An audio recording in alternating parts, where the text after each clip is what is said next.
All right, final window here as we get you ready for the NCAAs. And let's be honest, Straupy, we saved the best for last. The best for last. Well, Ethan Laird, we talked about, guys, you've been the guy to carry the day. You're the guy that can win a national championship. We've already said the story would be if you weren't an All-American. 197 is wide open. You've wrestled, you've had success. In terms of your career, and it's been a damn good one, how different is this feeling now? And obviously, in your mind, you're a competitor, you're a winner. I'm going to go this is a business trip, but this has to be a little bit different than years past. Yeah, I mean, I guess the biggest difference is I don't just my confidence. I just feel like I am going there to win it. I'm not going there to be an All-American or win a couple matches. I'm going there to win it, and that's just the bottom line. It's just in past years maybe you're going hoping to get on the medal stand or whatever, but this year it's pretty much win it or bust. Yeah, we've been real impressed with what you've done. I've had a chance to see a couple times when you were at Clarion, and then of course the conference on TV. But really, you set the pace. It seems like when you go out and wrestle. Yeah, when from the first whistle, I try and just in the hand fight, take control, make them follow my hands instead of me trying to keep up with them. And as I do that, it just lets me control the match, and I can really just get a feel for everything, feel their shots, set my shots up, get timing down and whatnot. So yeah, from right when it starts, I try and control the match with my hands, and that's pretty key for me. And again, this is I don't mean this any disrespect, but what changed for you? Like where was the match? Obviously, everyone's going to point to the Dean match, but was there a match that really sort of stood out to you that it was the tangible confirmation that you had in fact arrived? You could say the Dean match, but really the match that made me, work to be where I'm at right now was 2 years ago in the blood round at Nationals when I lost. It was kind of like an oh crap moment because I knew I only had one more shot at Nationals, and it was it was like what do I want my career to be? And it was kind of a glaring moment to me where I knew I had to either I was going to turn out with a career that I didn't like, or I could put my foot down and just start going everything I do 100%, just notch it up that next level. So really just the past 2 years it's been an accumulation of that. Well, and definitely the difference when you came down to 197 again. It's a different style, of course, than heavyweight, but I'm sure there's a difference in your mind with what you're doing there too. Yeah, I mean, I was kind of wrestling at 197 style at heavyweight, but I was pretty undersized, so it feels good to be strong again at the weight. Stronger than guys. I can kind of bully guys around sometimes, so it's a nice change. Yes. I wanted to, I think that's important. You talk about, how much confidence, you talk about a stage in the bright lights, you rolled around, with Mason Paris, that guy's probably going to win a national championship at heavyweight. And, can you lean on that experience? Cause it's almost a different sport from 197 to heavyweight. Yeah, I mean, the experience and whatnot, it's just kind of, it's the competition, you're still competing, you're still trying to control the match, get it to your favor. As far as the bright lights, I mean, it's kind of, there might be a little more anticipation or anxiety leading up to the match, but I mean, once I'm out on the mat, all that goes goes through the window, and then it's just, laser focused, just trying to get to my the places I know I need to get to on the mat. Good. Well, the one thing I want to at least present to you, that I'll have it, obviously, Joe at the beginning told where we're broadcasting. You're a local boy here from Edinburgh. It was a big step when you took that to leave to go to Ryder. I relate because I was a Clarion resident and I went to Slippery Rock at the time. So it makes you feel good, though, that there's a local boy that's doing really good with it. I'm sure everybody from Edinburgh is rooting for you, too. I don't think everybody thought it was all that cool when he wrestled Mulligan at Macomb Fieldhouse, and it felt like we were in New Jersey. Right. Yeah, True. I mean, it's awesome how much support I have back home. Tons of people follow him. Yeah, and I really, when you wrestled Mulligan in the semis at the conference, they didn't even mention ESPN Plus, that there's a common thing. Yeah, I mean, like, they grew up near each other. I mean, how many times did you and Cody wrestle in your life? So we wrestled at least, I'd say at least 6 times growing up.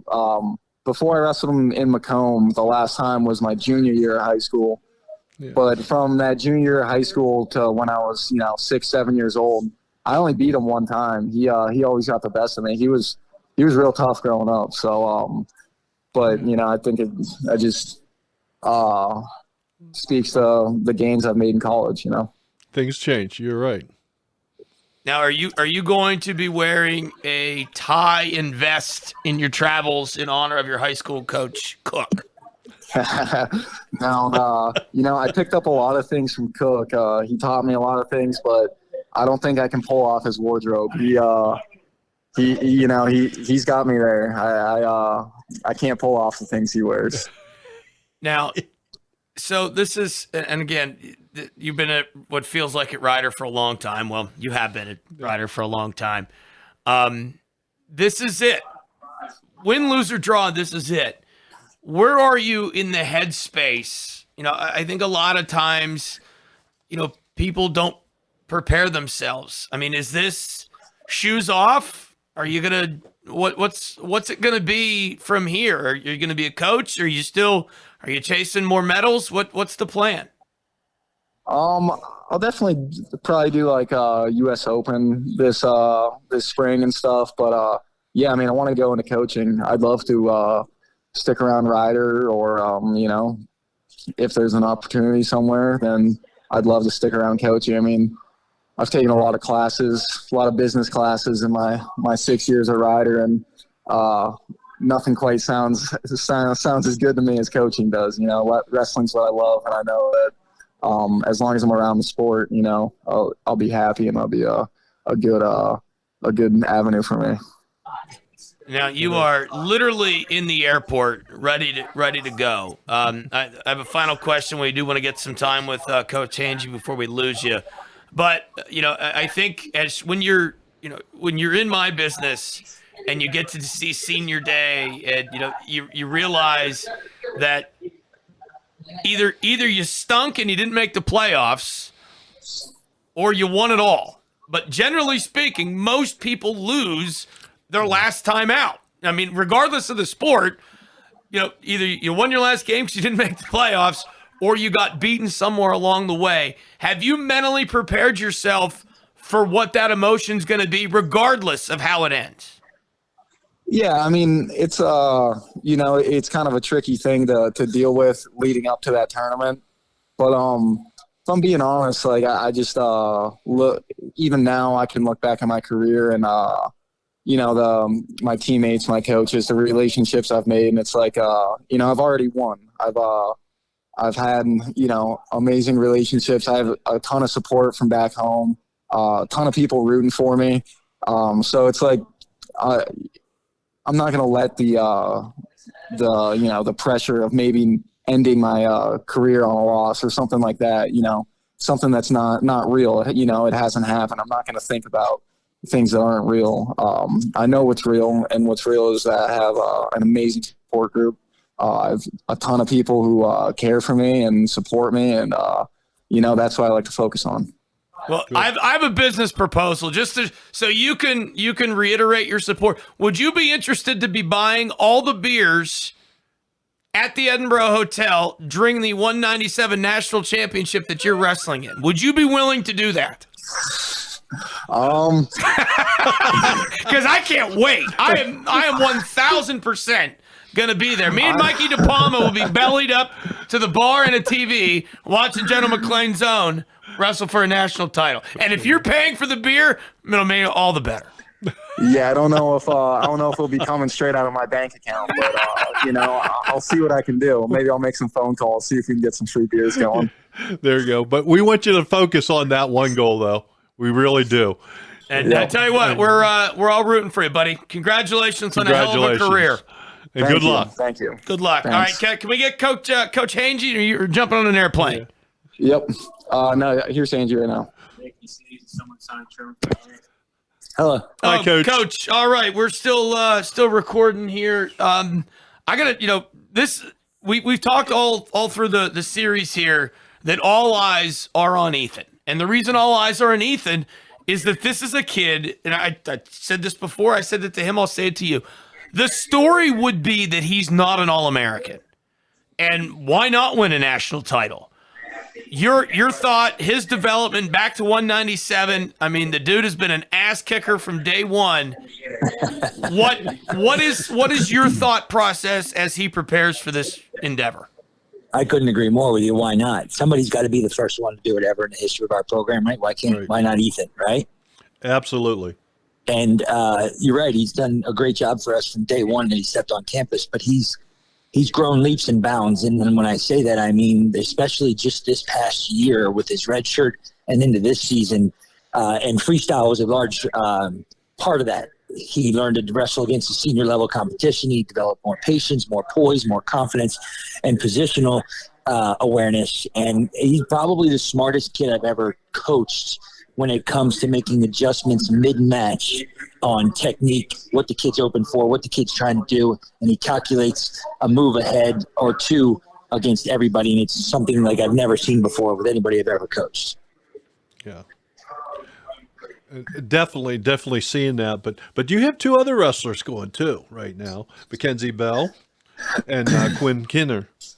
That's their same experiences there. I know I've been impressed with Mackenzie Bell. He's such a good match wrestler throughout the year that I think that there's potential for both of them. I agree, and they're both they're my Kingsway killers is what I call them. But Mackenzie's a little bit of a gangster when he wrestles in matches, and that's kind of like an MO that he's developed. It's almost like a match persona or personality that he develops. And Quinn is a kid that can wrestle with and beat anybody in that weight class.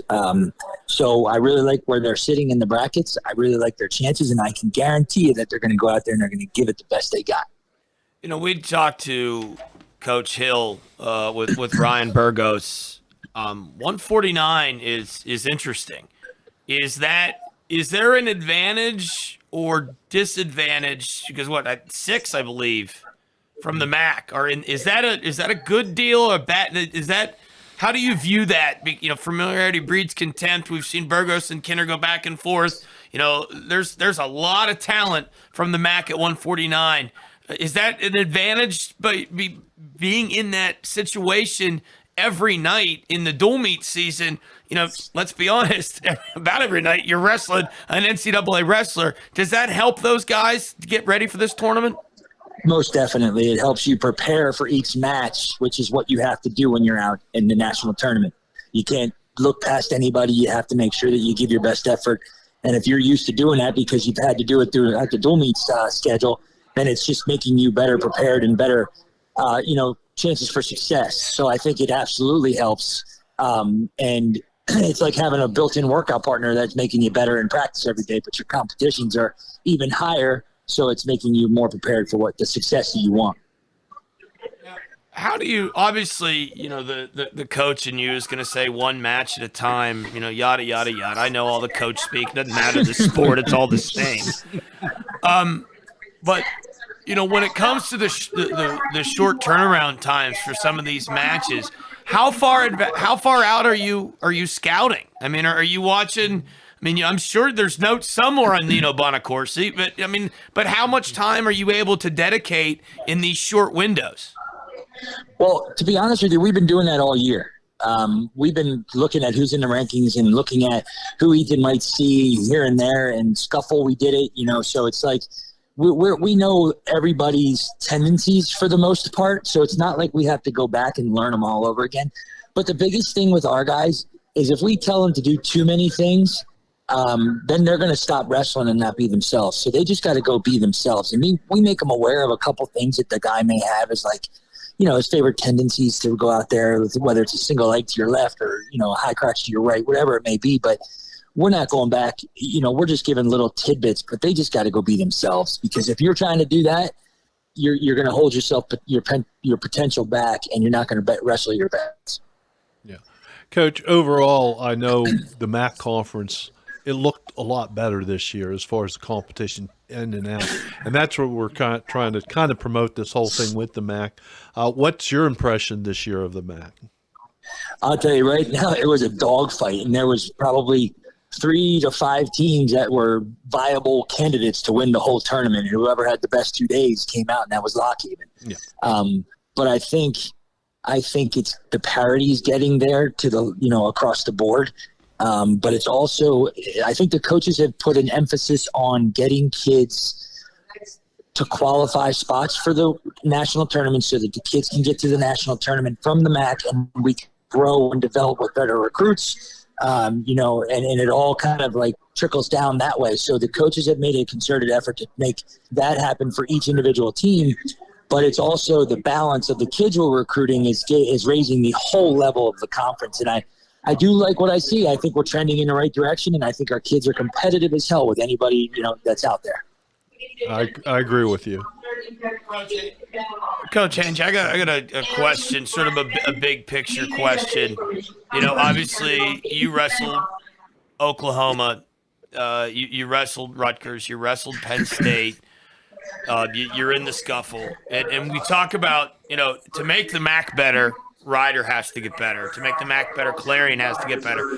So what's the secret sauce, you think? Is it a mix of getting kids to nationals, or is it the mix of, the small school gets to take on the big dogs? What's the balance in your mind to ultimately get Ryder to be a national power that's not just taking 3 kids to the mat? It's taken, half your roster, and you expect half of those kids to be in the All-American conversation every year. What steps do you need to take to make Ryder better that ultimately makes the MAC better?